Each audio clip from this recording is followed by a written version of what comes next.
کیے، لیکن عشق مصطفیٰ کی گرمی میں یورپ کی سردیاں بھی ٹھنڈک پیدا نہ کر سکیں، یورپ کی رنگینیاں بھی میرے عشق کی فاقہ بستی میں کوئی تعطل نہ لا سکیں۔ پوچھا وجہ کیا ہے؟ اقبال تیری نسل بہت اچھی ہے، اقبال تجھے اپنے کردار پہ بہت اعتبار ہے۔ کہا نہیں، وجہ یہ ہے کہ میری ماں بہت اعلیٰ ہے۔ ماں یہ اصل ہے، یہ فاؤنڈیشن ہے، ایسے بات نہیں بنتی۔ نیپولین نے کہا تھا نا کہ تمہیں اچھے سولجرز چاہیے، اس نے کہا مجھے اچھی مائیں دے دو۔ یہ اچھی مائیں ہیں جو اچھے بچے پیدا کرتی ہیں، سمجھ گئے نا؟ اگر آج حسن و حسین کا اتنا بلند مرتبہ ہے تو میں جرت سے یہ بات کہوں گا کہ حسن و حسین کا مرتبہ اس لیے بلند ہے کہ ماں فاطمہ ہے ان کی۔ ہاں، یہ ہر ماں کا بچہ حسن و حسین نہیں بنتا، یہ زہرا بتول ہے کہ جس کے بطن سے نکلنے والا ایک حسن بنتا ہے، دوسرا حسین بنتا ہے۔ یہ معمولی بات نہیں ہے، اس لیے مائیں ہیں۔ کیوں آپ لوگوں میں سے یہ قطار جتنی بیٹھی ہوئی ہے، ان میں سے آپ کسی کو سید کہہ کے اس کو کہتے ہو حضرت جی، جناب کریم، مہربان، آقا، مخدوم، مہربان، آپ کی دعائیں، بھلے اس کی داڑھی ہو نہ ہو، بھلے اس کو دین آتا ہو نہ ہو، بھلے وہ کچھ جانتا ہو نہ ہو، کیوں اس کے ہاتھ چومتے ہیں، کیوں اس کو آگے رکھتے ہیں؟ اس لیے کہ اس کی شکل کی بات نہیں ہے، اس کے لباس کی بات نہیں ہے، اس کے معمولات کی بات نہیں ہے، اس کی رگوں میں جو خون دوڑ رہا ہے مصطفیٰ کا خون دوڑ رہا ہے۔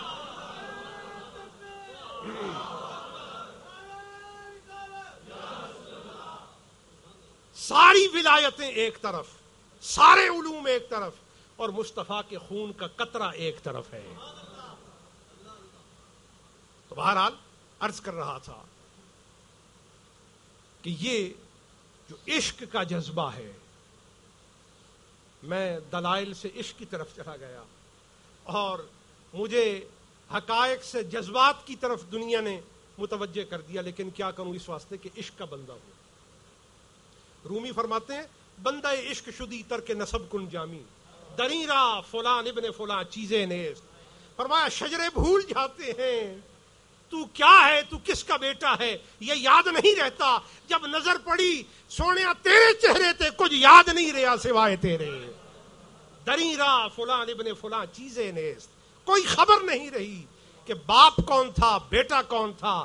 بس کریمہ تو سامنے تھا، سب سمتیں بھول گئیں۔ میرا قبلہ بھی تو ہی تھا، میرا کعبہ بھی تو ہی تھا، میرا سبھی کچھ تو ہی تھا، اس واسطے کہ میں تو نہ جانتا تھا کہ کیا خدا کی حقیقت ہے اور توحید کا تقاضا کیا ہے۔ یہ تو زبان مصطفیٰ کا فیضان ہے جس نے ہمیں خدا کا بندہ بنا دیا ہے۔ حق ہے، یہ حق ہے۔ ہم اپنی عقلوں کی بساط پر خدا کے بندے نہیں بنے، ہم اپنی ذاتی معلومات کی بنا پر خدا کو نہیں پہچاننے والے ہوئے۔ یہ مصطفیٰ کا بتانا تھا، اور بتانے میں اتنا پیار اور شفقت کہ خدا کی قسم جو بتوں کے آگے جھکتے تھے نا، جن کو دیکھ کے کہتے تھے یہ خدا ہے، مصطفیٰ نے اس پیار سے بتایا کہ اندیکھے کو خدا بنوانا کے لیے تیار کر دیا۔ سیدنا خزیمہ کی بات آتی ہے نا، سیدنا خزیمہ کی بات آتی ہے۔ آپ سید عالم صلی اللہ علیہ وسلم کی بارگاہ میں ایک تجارتی معاملہ ہو رہا تھا، اور جو آپ کے ساتھ معاملہ کر رہا تھا اس نے کہا نہیں حضور، جیسے بات آپ کہہ رہے ہیں ایسا نہیں ہوا، جیسا میں کہتا ہوں ایسا ہوا ہے۔ سیدنا خزیمہ ادھر سے آئے، انہوں نے دیکھا کہ ایک بات آقا کہہ رہے ہیں، ایک آپ کا جو پارٹنر ہے، جو ڈیل کرنے والا ایک، وہ کہہ رہا ہے۔ انہوں نے عرض کی آقا یہ جو تنازع ہے میں اس میں گواہی دینا چاہتا ہوں۔ فرمایا تو کیا گواہی دینا چاہتا ہے؟ اس نے کہا جی میں گواہی یہ دیتا ہوں حضور جو بات آپ کہہ رہے ہیں بات ایسے ہے۔ آپ مسکرائے اور فرمایا تو اس ڈیل میں ہی نہیں تھا، تجھے کیسے پتا کہ میں نے کیا کہا ہے اور اس نے کیا کہا ہے اور ہمارا طے کیا ہوا ہے؟ عرض کی آقا یہ سامنے کی بات کی گواہی دینا زیادہ مشکل ہے یا اندیکھے خدا کی جو آپ نے بات کہی ہے اس کی ہم نے گواہی دے دی ہے؟ یہ ہے عشق، یہ ہے معرفت، یہ ہے آشنائی۔ جب یہ کسی کے دل میں پیدا ہو جاتی ہے نا تو اس کو اس مقام پر پہنچا دیتی ہے، پھر اس صاحب مقام کو اقبال کہا جاتا ہے۔ تو اقبال کہتے ہیں کہ کیوں میرے اوپر اثر نہ ہوا؟ فرماتے ہیں خیرہ نہ کر سکا مجھے جلوہ دانش فرنگ، اس کی وجہ فرمایا سرما ہے میری آنکھ کا خاک مدینہ و نجف۔ میں جب پیدا ہوا تو تو میری ماں بڑی صحیح العقیدہ تھی، اس نے ایک سلائی دائیں آنکھ میں خاک مدینہ کی لگائی اور دوسری آنکھ میں خاک کوہ علی مرتضیٰ کی لگا دی ہے۔ اب یہ بندہ بھٹکنے کا نہیں ہے۔ اس واسطے آج کی اس تقریب سعید میں میلاد مصطفیٰ کے حوالے سے اور محترمی مکرمی مظفر وارثی علیہ رحمہ کو جو خراج تحسین پیش کرنے کے حوالے سے جو تقریب رکھی گئی ہے، میں یہ سمجھتا ہوں کہ یہ تقریب حضور کے عشق کی تجدید کے لیے اور تعلق مصطفیٰ کی مضبوطی کے لیے ایک ایسی صورت ہے کہ جس کا صلہ سوائے قرب مصطفیٰ کے اور کچھ نہیں ہو سکتا ہے۔ حاضرین و سامعین، آج کی اس تقریب میں میں آپ کو یہی پیغام دینا چاہوں گا، ہزار باتوں کا ایک ہی مدعا ہے، لمبی بحثوں کی بھی ایک ہی غرض و غایت ہے، اور وہ کیا؟ حضور کا ادب۔ اگر حضور کا ادب نہیں ہے نا، ہم ہزار سوشل ہو جائیں، ہم ہزار دنیا کے اچھے سے اچھے کام کر لیں، خدا کی قسم اس کی قیمت نہیں پڑنے والی۔ کیوں؟ اس کی ایک مثال دیتا ہوں، شاید کہ اتر جائے تیرے دل میں میری بات۔ اس کی مثال دیتا ہوں، بازار سے جب بھی کوئی چیز آپ خریدتے ہیں وہ آپ کو بغیر وزن کے نہیں ملتی،